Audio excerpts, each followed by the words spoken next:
Eu sou o Otmar Schneider, analista de valores imobiliários. No vídeo de hoje, a gente vai falar sobre o balanceamento da carteira entre renda fixa e renda variável. E se você gosta desse tipo de conteúdo e gostaria de aprender a investir melhor, aqui embaixo você vai encontrar link para os meus relatórios de fundos imobiliários, relatório de FIP e de FIINFRA e também para a nossa comunidade do YouTube. Vamos lá para o nosso vídeo. Então, balanceamento, balanceando a carteira, né, entre renda fixa e renda variável, essa é a temática de hoje. Vou falar um pouquinho sobre o balanceamento em si, né? Como é que é a regra do balanceamento? Então, primeira coisa, não existe uma regra, né? Então, não existe uma regra sobre esses percentuais. Em teoria, se você tem mais renda fixa, você tem menos risco. E se você tem mais renda variável, você tem mais risco, né? Então, as pessoas tiram completamente o risco da renda fixa, né? E colocam o risco na renda variável. Na prática, não é bem isso que acontece, né? Existe, sim, o risco da renda fixa, e o risco de curto prazo da renda variável é muito maior do que o de longo prazo. Então, no curto prazo, você não tem domínio sobre o que acontece na renda variável, né? Qualquer notícia faz com que o preço caia bastante. Só que essas incertezas, né, no curto prazo, elas são maiores e elas se perdem, né, ao longo do tempo. Então, os lucros, né, das empresas subindo, os aluguéis dos fundos imobiliários chegando, né, você acaba tendo mais certezas para o longo prazo. Então, é por isso que no longo prazo, esse tipo de investimento é para o longo prazo, né? No longo prazo, é melhor você ter exposição à renda variável. Então, por quê? Porque o negócio real, ele cresce com a economia real. Então, se você tem uma empresa que está crescendo, ela vai crescer acima, né, da taxa de juros da economia. Por quê? Porque ela tem que tomar dinheiro emprestado da taxa de juros para poder fazer o negócio dela. Então, ela tem que crescer acima disso, senão ela fecha. Então, é essa que é realmente o motivo para você investir em renda variável, né? Porque ela tende a ter uma rentabilidade maior do que a renda fixa. Não que aconteça no curto prazo, mas no longo prazo a tendência é essa. Então, o negócio real, ele cresce com a economia real, e se você colocar qualquer rentabilidade a mais, né, num período muito longo de tempo, 1 a 2% a mais, faz uma grande diferença no total final da sua carteira, né? Ações de fundos imobiliários tendem a entregar maior rentabilidade no longo prazo. E aqui eu peguei, né, o caso do Banco Itaú, o maior banco privado do Brasil, e comparei com o CDI em 30 anos. E o CDI em 30 anos foi um baita do investimento, né? Ele deu mais de 8.000%, 8.200%. E se você pegar e comparar aqui com o Itaú, né, o Itaú deu 53 mil e pouco, ou seja, quase 7 vezes a rentabilidade aqui do CDI. Então, esse tipo de exposição que você tem quando você está em boas empresas aí ao longo de muito tempo, né? Você tem uma excelente exposição. E quem investiu em renda fixa no Brasil também foi muito bem remunerado, né? Porque a gente teve altas taxas de juros para poder estabilizar a economia, né? Nosso histórico, iníciozinho do plano real, aqui até 2000, 2000 e pouco, aqui realmente foi um CDI extremamente alto. E o Benjamin Graham, né? O Benjamin Graham foi professor do Warren Buffett, que é o maior investidor de todos os tempos, né? E ele foi o pai do Velho Invest. Então ele criou um método quando não existia nada, só tinha mato, né? Ele foi desbravando a floresta lá e colocou ordem no caos. Então, o que ele falava aqui no livro dele, né? Ele adotava uma diversificação de 50 a 50, 50% para cada, né? 50% renda fixa, 50% renda variável. E as principais ideias dele era a seguinte: você vai investir em títulos de primeira linha, título tesouro, né, só título realmente bom, de bancão grande, aquela coisa toda, investir em ações de excelentes empresas e separar preço de valor. Como é que você faz isso? Né? Você vai investir nessas ações de empresas quando ela tiver com um desconto, uma margem de segurança com relação ao valor intrínseco dela. Então, uma coisa é o preço, outra coisa é o valor. Né? O preço é o que você paga, o valor é o que você leva, né? Que é aquela máxima que todo mundo fala. Né? E aí, né, depois que você estiver investindo nela, principalmente nesses momentos de baixa, você vai fazer aportes regulares. Então, a renda variável está caindo, você está aportando o tempo todo a renda variável. A variável explodiu, foi lá para cima. Você vai fazer seus aportes em renda fixa. Você vai tentar manter aquele 50-50 ali. Então, essa é toda a teoria. É uma teoria simples, mas que funciona bastante. Né?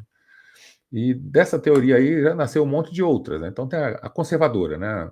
80-20, 80% renda fixa, 20% renda variável. Então, você mantém uma proteção maior do seu patrimônio aqui, né, em renda fixa, principalmente de bons títulos. Tem a alocação clássica, que é 60% renda variável, 40% renda fixa. E tem uma outra que eu não gosto muito, que é 80 menos a idade. Então, você diminui a sua idade aqui de 80 e você vai saber qual que é a sua alocação em renda variável. Então, se você tem 50 anos, você vai ter 80 menos 50, 30%. 30% em renda variável, os outros 70% em renda fixa. A partir do momento que a sua idade vai aumentando, você vai diminuindo o percentual em renda variável. Né? Então, muita gente fala isso, eu não gosto, porque você pega o cara que tem 80 anos, ele tem que ter 0% em renda variável. Né? E aí você pega um cara, né, que passou a vida inteira investindo em bolsa, e aí, tipo o Barsi, né? O Barsi teria que vender todas as ações das empresas dele e investir tudo em renda fixa, se ele fosse seguir essa regra. Lógico que para ele não faz o menor sentido. Para uma pessoa que nunca investiu em renda variável, sim. Você está bem mais velho, está com 80 anos de idade, né? Investe só em renda fixa ali, tudo bem, né? Não tem problema nenhum. Mas uma pessoa que tem um horizonte de investimento muito grande, faz todo sentido você colocar a renda variável na carteira. Vale a pena migrar a carteira? Essa é uma pergunta que eu recebo muito. Então, a resposta aqui é até uma brincadeira, né? Quem migra é pássaro, né? Então, o pássaro é que acaba migrando. A carteira não foi feita para ser migrada. Então, trocar a carteira em momentos de alta e baixa pode ser bastante prejudicial para a sua rentabilidade. Embora algumas pessoas possam se beneficiar, então o cara foi lá, né, e ele vendeu a renda fixa para comprar a renda variável na baixa, né? Esse cara fez, assim, um bom negócio, né, se ele souber quando é que é a baixa da bolsa. Mas a maioria das vezes, quem vai vender, ele vai querer vender no pior momento, né, a renda variável. Então, não se deve migrar, tá? A regra geral, não migre de investimentos. E como você usa a diversificação? Você comprar sempre o que ficou para trás. Jamais vender o que subiu. Então, você não vai matar a sua galinha de ovos de ouro, vai deixar a empresa que tiver que se multiplicar quantas vezes ela tiver que multiplicar, e você vai investir sempre nas empresas que ficou para trás, ou seja, vai comprar, né, as melhores empresas, as melhores ações aqui na baixa. Então, se você tem um exemplo aqui, ó, essa diversificação pode ser 50-50 aqui no caso, renda variável subiu, vai investir em renda fixa. Renda variável caiu, vai investir em renda variável. Né? Bem simplesinho a estratégia. Quais são os maiores erros dos investidores? Primeiro, migrar renda variável para renda fixa na baixa. Esse é o erro matador, né? A gente fala que é o algoritmo da pobreza. Você comprou lá na alta e vai vender aqui na baixa. Então você comprou algumas ações de empresa, não entendia muito bem o negócio, né? Mas você acertou, comprou ação de boas empresas. Agora, com a bolsa em queda, você quer se desfazer das posições, que eu já quero 50%. Então, esse é o pior momento. Por quê? Porque as ações elas são muito mais voláteis do que os fundos imobiliários. Então, eles tendem a cair mais. Só que, no momento de recuperação, também tendem a se recuperar muito. Então, quando você tem a marcação no mercado, você não ganhou nem perdeu dinheiro. Só a variação do preço da tela. Se você vender, né, quando estiver na baixa, você realmente fez o prejuízo. Aí não tem mais jeito. Né? Se você não vender, você não tem nem prejuízo, nem lucro. Qual que é o segundo maior erro? Entrar na bolsa na época da alta. Só que esse, todo mundo comete, todo mundo que entra na bolsa, né, entra porque alguém está fazendo propaganda, entra na bolsa, a bolsa é maravilhosa e tal. Então, a grande maioria das pessoas, elas vão entrar na bolsa na alta. E não tem como saber, né? É um erro, e realmente, as pessoas cometem, mas não tem como saber. E a imprensa, ela acaba ajudando bastante. Você está ouvindo lá o Jornal Nacional, tá? O William Bonner, boa noite. Ações da Bolsa de Valores batem 30% no mês e já é 200% no ano. Aí você fala, cara, estou perdendo 200% e a renda fixa está me dando 5%, vou para a Bolsa. Né? Então você vai, normalmente as pessoas vão para a Bolsa, chamadas, né? Porque tem muita notícia falando sobre altas da Bolsa, quebra de recorde histórico, e as pessoas começam a ir para a Bolsa. Então são os dois maiores erros, né? É você vender na baixa renda variável e tentar entrar na alta. Esse aqui não tem como, né? Entrar na alta, a maioria das pessoas realmente vai cometer esse erro, mas vender na baixa é o pior de todos, né? Esse aqui é o pior erro de todos. E aqui eu trouxe um exemplo para falar de empresas. Então tem essas duas empresas aqui, que é a Natura e a Loja Renner, elas sempre foram boas empresas, né? Muitos anos atrás, aquela coisa toda. E aí pegou a Bolsa de Valores, ela deu uma queda forte aqui. Aí você pega os últimos 5 anos, você tem o CDI de 49,87%, quase 50% para o CDI. Natura, menos 53, Loja Renner, menos 58. Então, enquanto o CDI subiu 50, as empresas caíram 50. Então, a diferença de rentabilidade é absurda.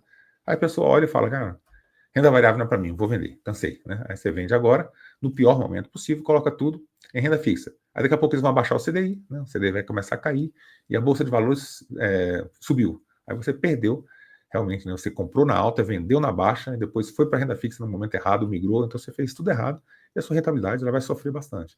Então isso, né, é um dos exemplos do que as pessoas fazem e cometem de erros quando você está fazendo balanceamento de carteira. Né? Não, eu não quero mais renda fixa, ou a renda variável, aí você vai na alta. Não quero mais renda variável, você vende tudo na baixa e vai para a renda fixa. Né? Então, esse tipo de coisa é muito prejudicial. Então, para você se proteger de você mesmo, como é que você faz? Você pega um percentual, coloca tanto em renda fixa, tanto em renda variável, e eu vou manter esse percentual. Então, se a renda variável subir demais, eu não vou me empolgar, eu vou ficar investindo em renda fixa. Se a renda fixa, se a renda variável cair demais, né, eu não vou ficar triste, eu vou continuar comprando se eu comprei, né, se eu estou investindo ali em boas empresas. Então, essa é a lógica de você fazer o investimento por longo prazo. Os percentuais existem, né, algumas discordâncias aí, você tem que achar realmente o que é melhor para você. Né? Então, entre 50 e 50, né? Ou se você não sentir muita vontade, um percentual muito grande em renda variável, um percentual menor em renda variável, mas tentar manter, né? Se escolher 30, 70, 40, 60, tentar manter essa diferença, né, aportando sempre o que ficou para trás. Então é isso que a gente tinha para o vídeo de hoje, espero que vocês tenham gostado do vídeo. Se gostou do vídeo, deixa seu like, se inscreve no canal e deixa um comentário aqui embaixo. Como você faz o balanceamento da sua carteira? Qual o percentual que você tem entre renda fixa e renda variável? Me conta que eu gostaria de saber. Muito obrigado por ter assistido esse vídeo e até o nosso próximo vídeo.